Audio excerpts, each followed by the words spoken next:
Hey everyone, how's it going? Welcome back to Chef Vic Cuisine. Today, we're making Pina Coladas. Ready to go to a tropical island or cruise vacation anytime in your head? Pull out this recipe and look no further.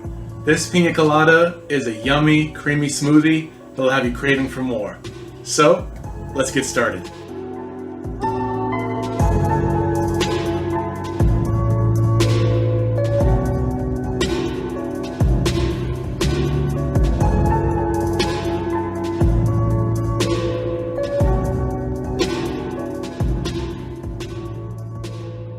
Alright, so for the ingredients, we're going to need half of a fresh pineapple, peeled and cut into about 1.5 inch pieces.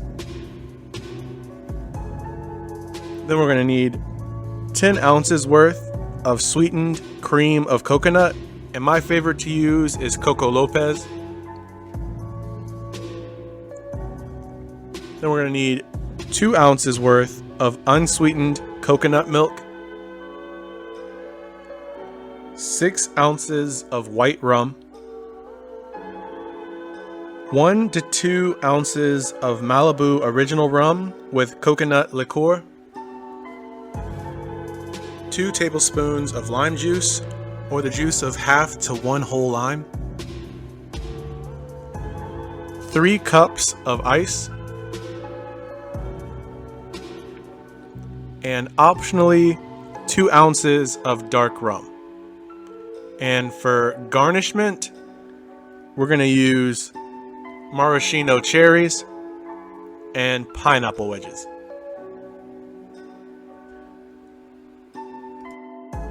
Alright, so let's get started on making this piña colada from scratch. We're going to start off by preparing our pineapple, and what I like to use is a pineapple core.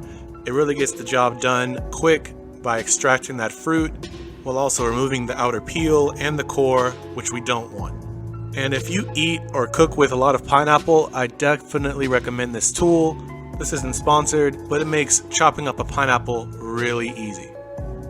And once you've gotten the fruit out of the pineapple, you want to take a knife and chop it down into smaller, manageable pieces for your blender.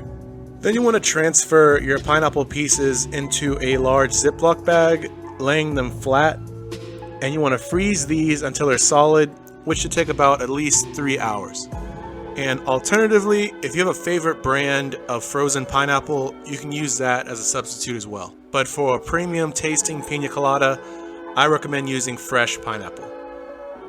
Next up, we have our cream of coconut, and you just want to use 10 ounces from a can. And prior to opening the can, you want to make sure you shake it well to make sure that all the ingredients inside are well mixed before opening it. And I swear by this Coco Lopez brand. I hope you guys sponsor me in the future, but it is absolutely delicious. So if you're making this recipe, definitely try to find Coco Lopez cream of coconut. And like I mentioned before, you only need 10 ounces worth of this. And so once you have that, set that aside and we can move on to our coconut milk. And we're using canned for this. And the same thing goes as it did for the cream of coconut. You want to give the can a nice shake to make sure that all the ingredients inside are well combined. And you only need 2 ounces worth of this coconut milk. And once that's poured out, you can set that aside as well. And for this recipe, we only need the juice from half a lime, so you can slice a lime in half prior to using the blender. So after your 3 hours are up and your pineapple was nice and frozen, you want to add your pineapple pieces into a large blender, followed by the cream of coconut, your coconut milk, the white rum, your Malibu rum, the lime juice, as well as 3 cups of ice. Oh, and don't forget to drop a like into the blender for good measure. Seriously, you guys really help me out by hitting that like button. I appreciate every time you do it. It helps support the channel in so many ways, so I thank you for your support, and let's get back to this recipe. Blend this on high speed until it's all smooth, and this should take at least 2 minutes. Your goal here is to keep blending it until you can't hear the ice grind anymore. So once our pina colada is nice and smooth, you want to transfer the blender cup to a freezer and allow it to freeze until the mixture has thickened and it should have the consistency of a milkshake. And this should take about 25 to 35 minutes in the freezer.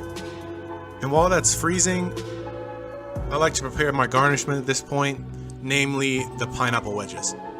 And with that, you just want to take a slice of your fresh pineapple and cut equal-sized wedges from that slice. Then you want to make a small incision at the base of each wedge to make them easy to slide onto the glass that you're using. Once your pina colada has had time to freeze, you may want to blend it again quickly so that the mixture reaches a slushy, frozen consistency.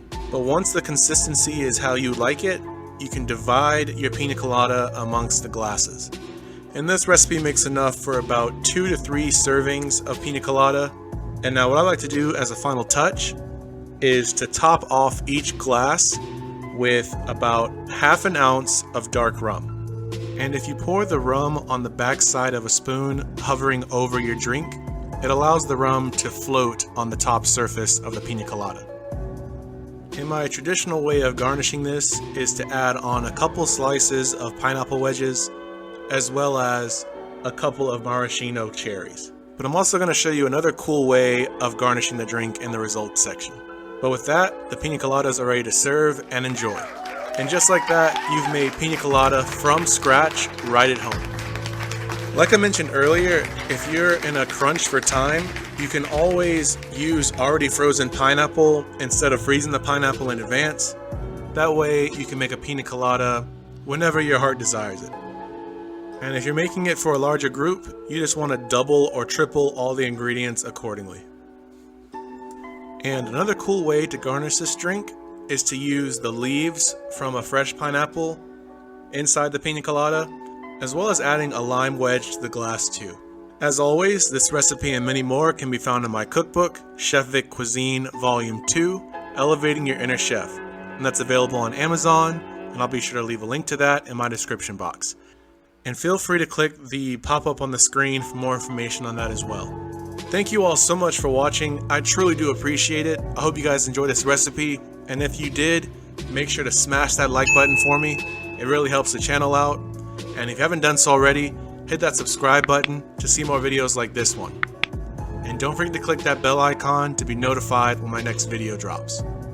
And sharing is caring, so if you think someone else will enjoy this recipe as much as you did, feel free to share this with all your family and friends. And if you ever get a chance, try this recipe and let me know how it turns out for you in the comments below.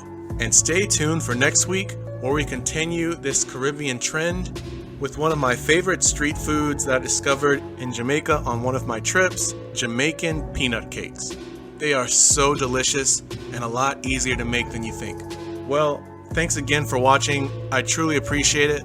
Check out more recipes on my channel now, and I'll see you next week on another episode of Chef Vic Cuisine. And until then, peace.